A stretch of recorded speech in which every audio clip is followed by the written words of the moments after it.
note before we get started.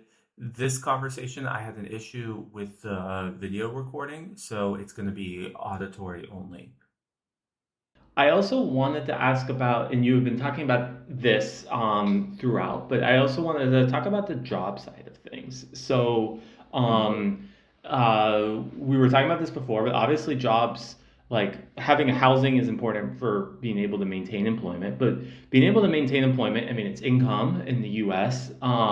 It's also often things like healthcare, many other important things in life really come through employment. I wanted to, I guess, ask about, yeah, like, um, maybe at a high level, it seemed like a lot of the people that you talked to were in kind of a precarious employment situation. And sometimes it was made precarious pretty artificially, like their job, they had a full-time job that just collapsed suddenly, or they were doing something and everything changed. But yeah, I guess what are your what's your experience in all this? And I did want to maybe before you answer, I did want to read the title of your article because it was pretty relevant here, which is everybody out there in the real world is one paycheck away from being homeless. But yeah, what's your experience been? Yeah, I was really interested in hearing people's stories around employment loss as a kind of a precursor to becoming unhoused. And it took different kind of directions. I mean, a lot of the people that we spoke with, especially if they were men, had positions that were kind of blue collar type positions. I mean, they were like did roofing, landscaping, things like that. And so what happens in those circumstances is that people get injured or there are accidents. You Mm, fall off a roof or like um, other types of things happen. And you know, it, in theory, you should be covered by um, workman's comp and things like that. Some people were, but many times people were working kind of in a more informal type of way, and so they didn't have access to those kind of safety nets. But also, I mean, just even if they were able to get medical care to deal with that particular injury, sometimes those injuries kept them from being able to work in those fields anymore. So you have that. I mean, of course, COVID had as we remember, a really big impact on unemployment. People who work in factories, the factories would shut down for like long periods of time.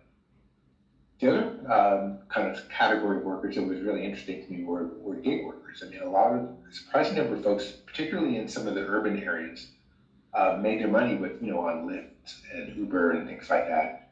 Um, the strategy that they were using was basically some in some cases they lived in parts of the state where the cost of living was low, but they would drive to whether it's San Francisco, San Jose, LA, and live in their car for like a couple weeks, work kind of around the clock and then go back and mm, just but things would happen, right? The car breaks down or they get injured or things like that, and so people would end or they fall behind because those like Lyft and Uber, you can rent vehicles from them kind of and then you pay them back. And so people fall behind on the rent. So that's another category of folks. I mean, but I mean, the thing that brings I think all of them together is I mean these were folks who's even when they were working and housed, they were living in a pretty precarious situation, and so they really just didn't have a lot of wiggle room.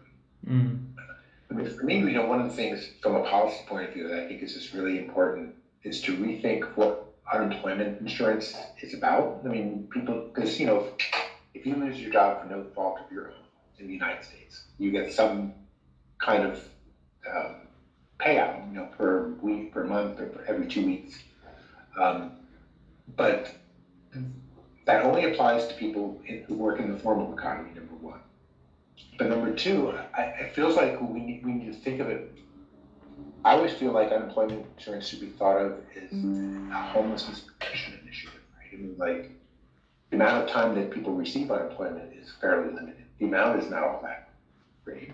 I mean, yes, I mean, maybe there's a case to be made that you shouldn't be paying people unemployment insurance for the rest of their lives, but you could certainly have it tied to some form of case management to make sure that people don't lose their housing, because again, I mean, there's a societal benefit, but there's even an economic benefit to that, because as we were saying before, it's just a lot easier and less expensive to keep people in their homes rather than not. And often people when people realize that they were going to be unhoused, they only have like a week to figure everything out. Like, it's like, okay, I hit this wall, what am I going to do? And whereas if you had, you lost your job and had case management to help you kind of figure out a way to kind of navigate the system, stay in your home, that just feels like the benefits of that would be tremendous. Yeah, I could definitely see that. And I could see, I mean, I could see these different types of jobs having, like, the gig economy. The gig economy is, on the societal level, it's almost a type of trade-off of, like, people are in a certain precarious job. They're in a certain temporary job without full benefits, without many resources, and often lower pay. And it's basically, I mean, it makes things cheaper for middle class consumers, or we'll say regular consumers, and um, maybe also the corporations that build the apps and develop this infrastructure. It's, I guess, to put it diplomatically, it's a trade-off, but it seems like it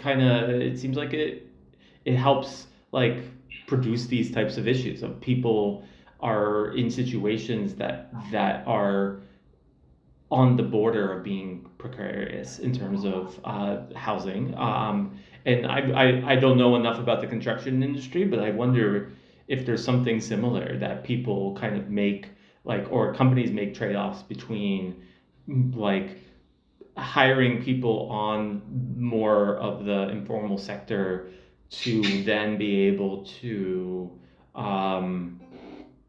save costs and things like this. And this is part of what happens. It's like this is a major consequence of the system that we built. And it might even also just be a major consequence of the system of our society is based off of employment on a fundamental level. Like, you need health insurance. I was talking to somebody from France recently, who I was, like, explaining how in the U.S. system, in order that the main way to get health insurance pretty much is by employment, and that, like, did not make sense to her. That helped me because this was, like, normal to me. It's not really normal at all. But yeah, I guess, and I could see what you're saying at the end about on the policy side about maybe connecting things to casework, and being able to provide these types of services over a longer period prior. I guess my question is, yeah, I guess I have two questions, so I'm going to ask one first, which is, what do you think on the case management side of things, or that idea, what do you think that might look like, of being able to provide those types of services or connect unemployment to case management? Like, what might that look like on the policy level? Yeah, I mean, it's a great question, because the devil is in the details, as you know, and it's a fair statement that you could provide case management, but if there aren't services that are out there, then you're out of luck. But I mean, certainly, if there are ways that the case managers can have some kind of way of intervening with landlords, for example, or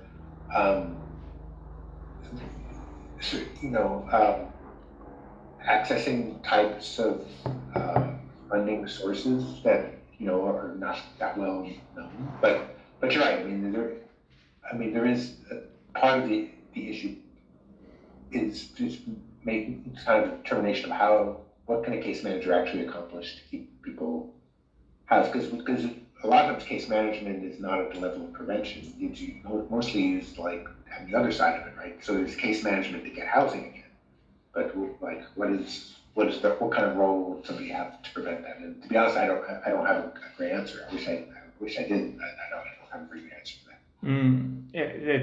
I mean, you make a very good point. I mean, one thing this reminds me of, this is going to be a bit of a different direction, but so like many Wall Street workers, another anthropologist for a couple months, get laid off, and then work for another firm. Hope I'm kind of remembering her name correctly, but she has a book called Liquidated. She talked about how like Wall Street.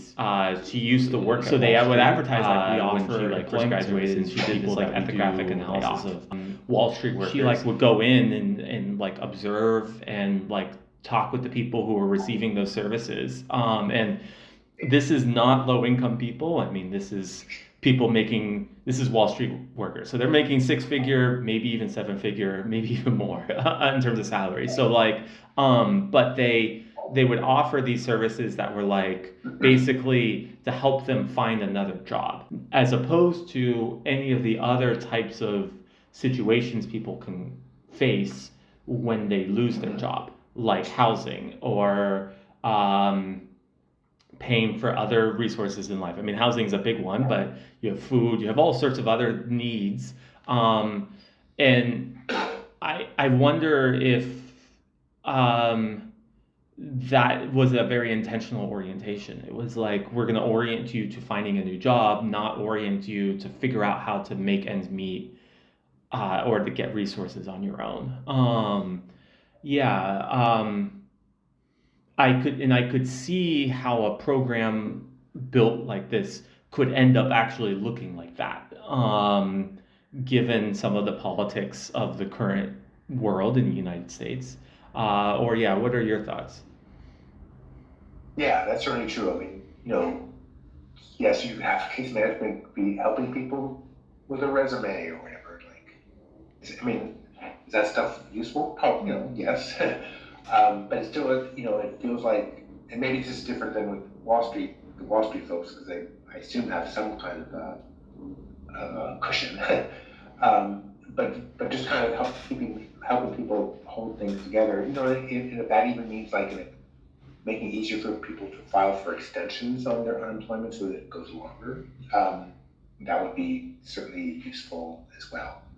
You find that it's a little bit similar in the blue collar world with unions, sort of stuff. Especially in like the building trades. Often there's a period of time when people don't necessarily work, like the rainy season or it's cold or whatever, and so you go on unemployment. And you still go to you're still part of the union and stuff, but then you just kind of wait it out until there's work again, and you come back, and so that model works, in a blue collar level as well. But the folks that are unhoused, I mean, there are some people that work in unions that we came across who are unhoused, but the folks who are in the informal economy that just really don't have any kind of access to these benefits, that's a real issue for sure.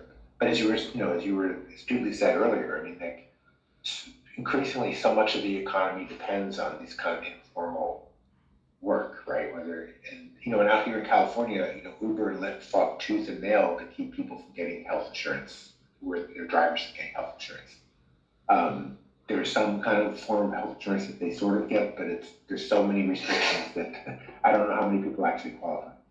And maybe this is a little bit off topic, but I mean the kind of, especially out here, the kind of boosterism around AI and replacing people's jobs is certainly something to think about. You may end up, I don't want to be too much of a pessimist, but I mean, you could imagine like whole classes of kind of white collar workers who ending up in these kind of circumstances if suddenly like they don't have a job anymore and they didn't really have that much saved.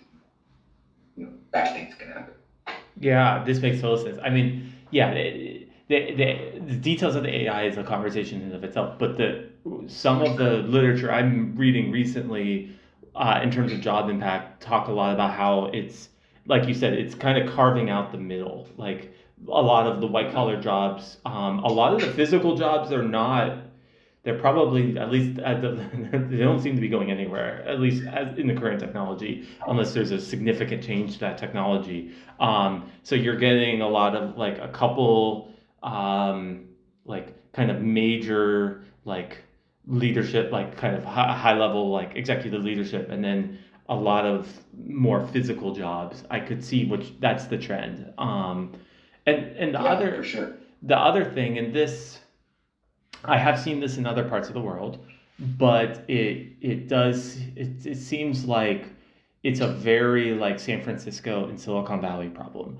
Mhm. Like a book on Silicon Valley by an anthropologist, written like a couple decades ago now, talked about this. But like they basically like yeah, the cost of living there. I'll pick on a place like Mountain View or Palo Alto is enormous. Mhm. Um, Yeah. but like the Starbucks worker, they often like what the anthropologist was talking about is like when he interviewed with them, they're often driving 3 to 4 hours a day or taking the bus 3 to 4 hours a day because that's where the rent is cheap enough for them to be able to afford on that income. And like it creates a type of um, like a strong bifurcation because I don't think Silicon Valley could function without baristas. Your big tech work, your programmer needs coffee, I guess. And like you need Yeah. food, you need these things. In the way society's currently set up, at least. But like, so you need restaurant workers, you need grocery workers, but they can't afford to be there. So they end up having these massive commutes. And it seems like what you were saying is some of them, like some people lived in their car for a period and while they were there and then would go back. And it seems like this is just not a super sustainable model. Or yeah, what are your thoughts? Yeah, I mean, it's a bigger, it's a much bigger question or topic than homelessness per se, but yeah, it certainly is a really big issue, and and just the emotional and psychological costs of those commutes. I mean, in a previous research I did, like actually kind of a long time ago now, I did research with um, unionized construction workers and looking at and looking at like drinking habits and other types of things. And one of the things that came out of that research was the fact that people, because it's in the Bay Area also, people did these very long commutes to work in San Francisco where the rates were higher, but they lived, 2 or 3 hours out. Um, is that the rates of problematic drinking were very high among those folks, and as a corollary to that, the amount of like family violence was high, and so it's probably, I mean, there are probably several reasons, but it seemed to be mostly attributable to just like the stress of this 2 or 3 hour Mm. commute, and you leave at 3 o'clock in the morning to get someplace by 7, and then you go, that kind of thing. So yeah, things like that take its toll, and the dismissive thing you often hear is like, well, people don't have to live in Mountain View, like, I mean, you go live somewhere else, but it's like, but people have jobs, and like, and also people should be able to afford to live where they, I know it's a radical idea, they should be able to afford to live where they work, or in the same city where they work, rather than people being shipped in from somewhere else. Yeah, this makes total sense. And some of it is also so like I've had more like an hour and a half commute at a certain stage in my life in New York City, and I know I'm the exception with this, but I personally did not dislike it. But it was because I actually enjoyed it. But that was because I was on the subway and I used that Mm-hmm. time to write and to read. So like I did my Yeah, personal that's a big difference. stuff. And that's very Yeah. different than having to drive. And a lot of this, Yeah, my commute is off. I don't actually don't. I don't work. I don't go into the office that much, but it takes me close to an hour and a half. But it's the same thing. I take the subway, and then like I walk through an interesting neighborhood, and then I don't work. So yeah, that part doesn't seem particularly stressful. But if I drove into the city, forget it. yeah. And if I drove in And many traffic, places don't have that kind of public transportation infrastructure, so it's not. even like, yeah, I mean, you don't really have a choice a lot of times. Right. And I guess one other question, and this is going to kind of connect back to homelessness because we did kind of depart into a little bit of a different sub area, but Sure. like the I guess with job in terms of jobs, like you might have a little more detailed sense of the data, but some of the data I've been looking at seem to say that both economic inequality is increasing, and we'll say there's been a decrease in access to like what I'm going to call regular full-time job with benefits. Um, Mm-hmm. and I guess if that is the case, like, have you been seen had that impact homelessness or the degree of homelessness or the types of experiences people have been having who find themselves unhoused, or what impact do you see that having? Well, I think, again, I think this just goes back to this kind of issue of precarity. I mean, if you end up having to have two or three kind of part-time jobs because you can't get full-time in any of them, the likelihood of having benefits and much less, retirement, whatever, is not that great. All it takes is like maybe for one of those jobs or to fall through, and then now you're in like you have a problem, right? I mean, you don't or only or a have medical problem? yes, or 100% a medical problem. And maybe this is connected, maybe it's not, but I mean, often, what people will ask is like, people have families, like, why don't they go, like, how come they not go and live with their families? And, we ask people that, especially because sometimes their families live in, not that far away. Sometimes they didn't get, they had, family issues, but more often it was because they didn't want to be a burden on their families.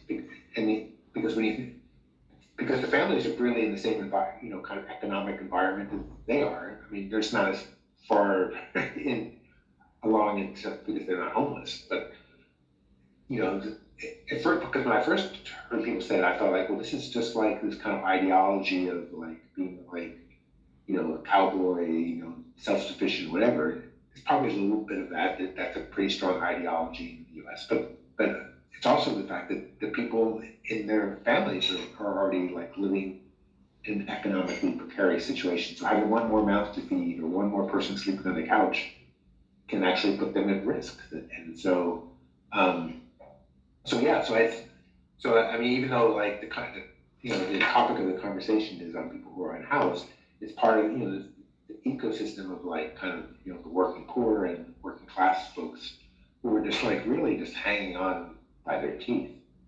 Um, and, one of the potential outcomes is for people to lose their housing altogether.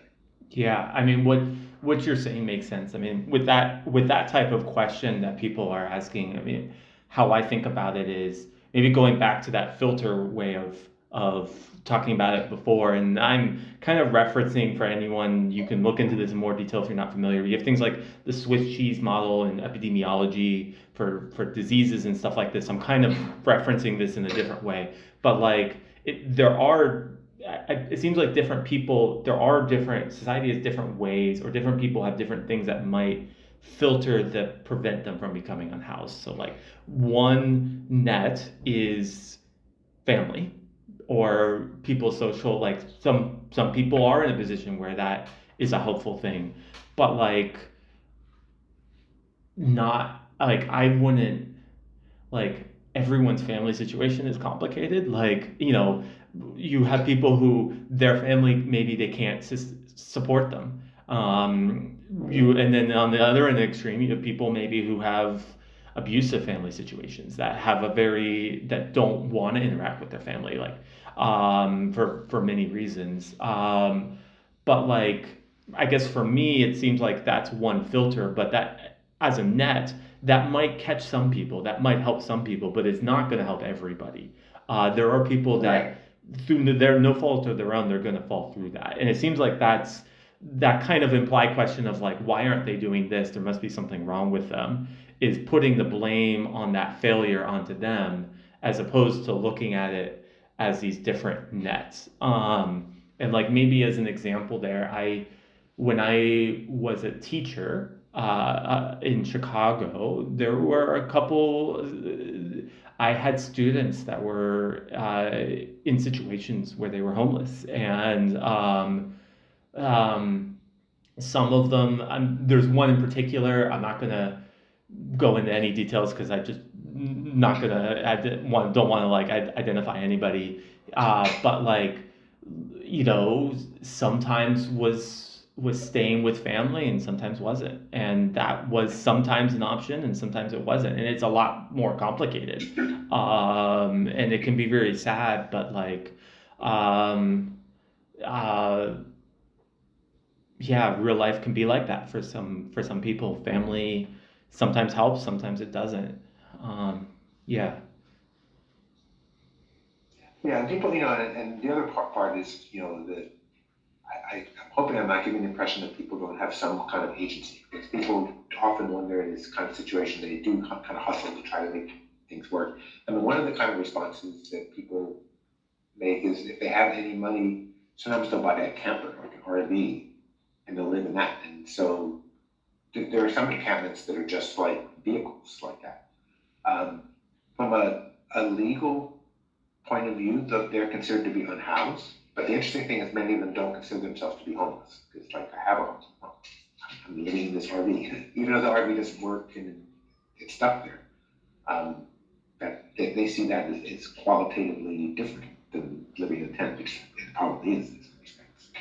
Yeah, this makes sense. It seemed like some of the people in your article, some of their stories, they might have lived in their car for at least a period, and maybe their car had issues. I remember, I think there was one person that lived in their car for like 6 years, and then the car had to be towed eventually because it had some kind of Yeah, problem. Um, yeah, right. And because the corollary, because the people living in vehicles in some ways, I mean, in some ways they're similar, but some ways they're different. But one of the unique challenges they face is ticketing, right? I mean, like you get, if you don't keep moving your car, it gets ticketed, and then one fine day, it gets towed. And so like now you don't have anything. Like all your possessions are gone, maybe, or whatever. And so that was always the biggest issue, where people would fall from having a vehicle to not having anything, was just the kind of way in which policing would happen around parking and things like that. yeah, that would be really sad. I guess I yeah, I think that would be very hard to have something your vehicle towed with everything in it, and then you're now stuck with nothing. Um, and I guess that yeah, I guess a vehicle is another potential safety, is another potential net, but it also Mhm. has problems, and it doesn't. People can fall through it for various reasons, like what you're talking about. Right. Um, yeah. Um, I guess um, my final question for you is there is there anything sorry, I need a second to figure out how I was going to phrase it. In doing this research, what has been like the most interesting thing you've learned that has kind of impacted how you either like think about the US society or how you kind of go about your day or go about your life? Yes, it's a great question.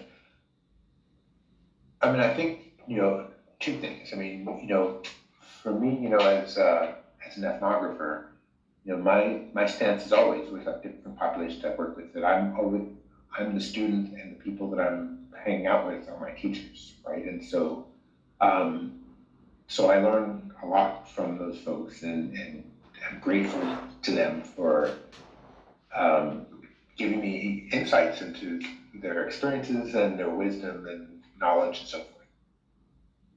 Um, I, as far as I don't know. I mean, of course, it makes me maybe feel a little guilty, but also grateful that I have some resources that I have a roof over my head, and that's easy to take it for granted. And like with my kids, like that, I remind them of that pretty regularly. Like this, the fact that we have like, 4 walls and a roof is not something everybody has. So there's that, but it just seems symptomatic of a broader set of issues that I think that we've touched upon earlier. Vis-a-vis like the United States as a whole. Number one, income inequality for sure, and the corollary to that, perhaps, is just like the callousness that people have towards others, right? And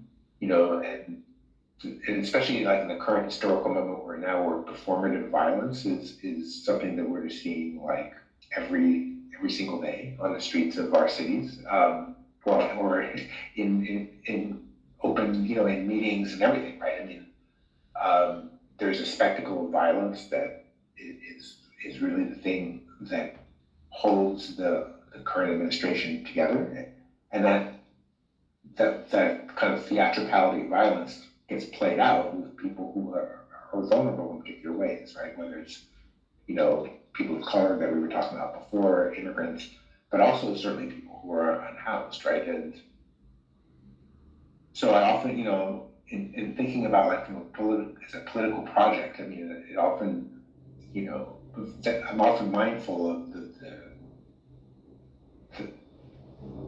as much impact as that has on me, and I'm sort of protected, kind of. I'm going to go, a middle class, educated white person, but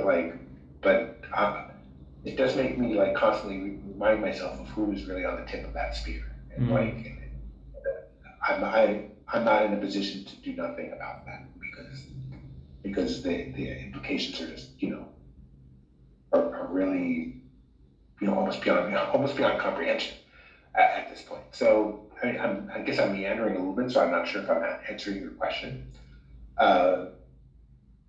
But yeah, but I think that's kind of what doing this work is kind of brought to the table for me anyway.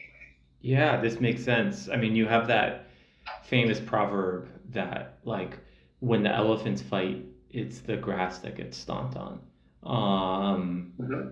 Yeah. Well, and also, the other, I think it was going to be the other quote about, like, when they came for the communists, I did nothing. You have that one too. Sadly, we've got a million of those kind of proverbs. Yes, yeah. I guess both are relevant, and I wish we didn't need to have them. But... Yeah.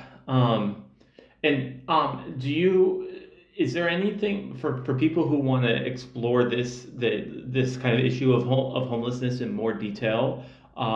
Is there anywhere that you would recommend they check out for both? Maybe we'll say for your work, you and your team's work specifically, and then maybe more broadly for kind of other interesting resources. Yeah, I mean, so people should feel free to read all of our reports and articles. I think most of our articles are publicly available.